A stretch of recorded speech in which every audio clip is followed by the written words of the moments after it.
Salut à toi, aujourd'hui format vidéo longue, vidéo pendant lesquelles on va voir en détail plusieurs fonctions qui gravitent l'une autour de l'autre pour donner de la cohérence et par exemple créer un reporting de projet. Donc on a un projet comme on voit à l'écran qui se divise en 13 étapes et on va voir comment les dater et comment aller un petit peu plus loin pour rendre la lecture plus agréable. Peut-être que ce document a vocation à être envoyé à d'autres personnes, donc ça vaut le coup de mettre un petit effort pour que ce soit beaucoup plus lisible. C'est parti, on voit l'étape 1, il faut définir une première date de rendu. Cette date de rendu, on peut la définir à aujourd'hui ou alors on peut la mettre pour d'autres moments, mais on va définir aujourd'hui. C'est la fonction qui s'appelle aujourd'hui. Rien de plus simple, elle nous définit la date du jour. Donc on appuie sur égal, aujourd'hui, on ouvre et on ferme la parenthèse, on appuie sur entrée, magnifique, on a notre date. Donc je tourne cette vidéo le 26 janvier, c'est parfait, on voit le 26 janvier. Bien sûr, c'est la date de votre ordinateur, donc à regarder si jamais votre ordinateur affiche la bonne date. Ensuite, je sais que chacune des étapes de notre projet va prendre environ 15 jours. Je peux déjà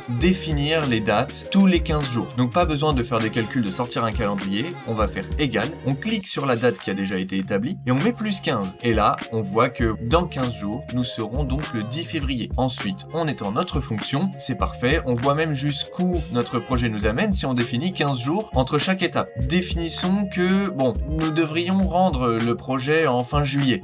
Peut-être que 15 jours c'est trop. Alors dans ces cas-là, on peut mettre 12 et l'avantage d'avoir écrit la date d'une bonne manière, c'est que ça nous permet de rectifier à chaque fois et d'agir avec Excel de manière automatique. On sait que l'étape 13 se terminerait donc le 19 juin, c'est parfait, ça nous laisse le temps de faire des points, de faire des revues, donc vraiment c'est nickel. Ensuite, on va voir une deuxième fonction. Forcément, nous on a envie de savoir quel jour de la semaine est-ce que le 7 février tombe, le 3 mars ou le 8 avril. Là pour ça, on va utiliser une suite de deux fonctions. La première va être la fonction numéro de semaine. Je ne vais pas la mettre dans le tableau tout de suite parce que c'est une fonction intermédiaire. Elle va nous renvoyer des valeurs avec 1 pour le jour lundi, 2 mardi, 3 mercredi, sauf que ça, c'est pas forcément si simple à lire que ça. On a besoin de ces données quand même. On va le mettre à côté. Si jamais on veut faire quelque chose de très propre, on peut même aller sur une autre feuille, ça ne dérange pas. Mais aujourd'hui, on va se rendre la vie plus simple et on va simplement aller à côté. Donc là, on va voir la fonction jour sum. Cette fonction va renvoyer le jour de la semaine selon une date donnée. Donc, on va préciser quand même à Excel que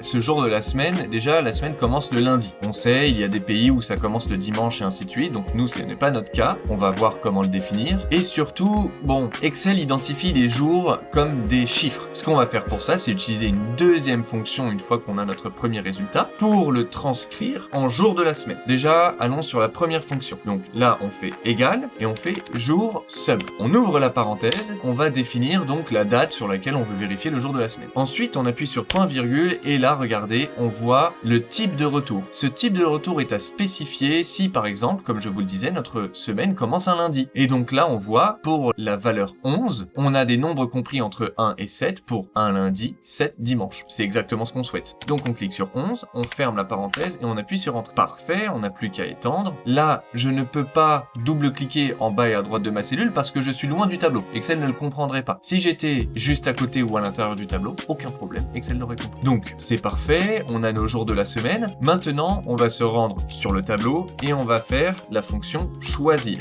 Cette fonction est assez simple, on va affilier une valeur à une position dans la fonction. Je m'explique. J'ouvre la parenthèse, je définis la case qui va être vérifiée, donc la case d'index, et ensuite, je vais définir l'ensemble des valeurs qui peuvent être liées au chiffre en question. Donc cette fonction, on n'a besoin de l'écrire qu'une seule fois, on appuie sur point virgule, et là, on va mettre lundi, entre guillemets bien sûr, mardi, et ainsi de suite. Et voilà, là nous n'avons plus qu'à étendre en double-cliquant, et super, on a nos jours de la semaine qui sont écrits de manière claire et lisible. L'avantage d'utiliser cette fonction, c'est qu'on se rend compte que on a pris quelques raccourcis, et là par exemple, l'étape 5 tombe le dimanche. Je sais pas vous, moi je ne travaille pas le dimanche, et donc on va modifier ça. On a plusieurs manières, on va choisir une manière simple dans cette vidéo, plus tard on verra des manières peut-être un petit peu plus détaillées, mais là on avait défini 12 jours. On sait qu'on a de l'avance sur notre rendu principal, donc on peut simplement définir 13 jours pour cette semaine. Et donc là, on voit qu'on tombe un lundi. Bien sûr, vu qu'on retarde toutes nos dates, on voit que l'étape 9, c'est toujours un dimanche. Donc on va faire pareil. On va faire 13. Et on va faire pareil donc pour l'étape 13.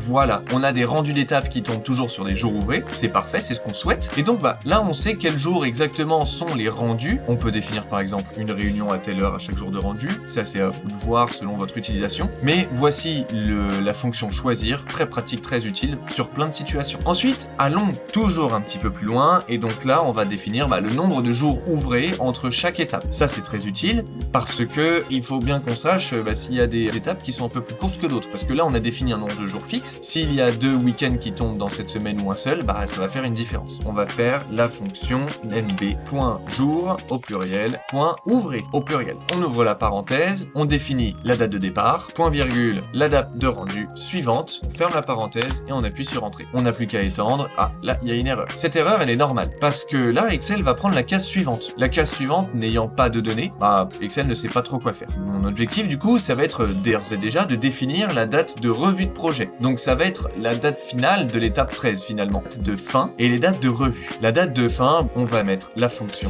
date, on ouvre la parenthèse, donc on définit l'année, puis le mois, puis le jour. On avait dit que le rendu de projet donc serait fin juillet, donc on va faire juillet et le 30 par exemple. La revue de projet en général, on va la proposer, je sais pas, 3 semaines à l'avance. Donc on va proposer par exemple le 10, toujours la fonction date, on ouvre la parenthèse, 2026.10.07.10. On ferme la parenthèse. C'est parfait, on n'a plus que reporter la date de revue de projet sur la dernière date. Donc là, on voit que la date finale était en D20. D20, on n'a rien d'intéressant. On va donc supprimer cette date et cliquer directement ici. Et voilà. Donc là, on voit qu'on a 15 jours ouvrés avec la fin de l'étape, certainement pour tout fignoler. Ça, c'est à vous de voir. Donc là, c'est parfait. On a tout ce qui nous intéresse. Maintenant, pour suivre plus efficacement, on n'a plus à sélectionner la colonne terminée. On va dans Insertion, case à cocher et c'est parfait. Au fur et à mesure, on peut définir quelle étape est validée ou pas. Peut-être qu'il y aura besoin de retarder, auquel cas ce sera très simple et on n'aura plus qu'à ajuster le nombre de jours sur la date de rendu d'étape. Donc ça c'est parfait. Maintenant on va faire un petit détail supplémentaire. Donc là je vais décaler cette cellule là, on va la mettre là et on va mettre la fonction maintenant. L'avantage de cette fonction par exemple sur ce type de fichier, ça va être que si on en envoie plusieurs versions à nos collaborateurs, ils sauront quelle version utiliser, s'ils en ont plusieurs sauvegardées sur leur bureau, ordinateur ou quoi que ce soit. Pareil, si vous souhaitez imprimer un document et que vous souhaitez avoir la date du document,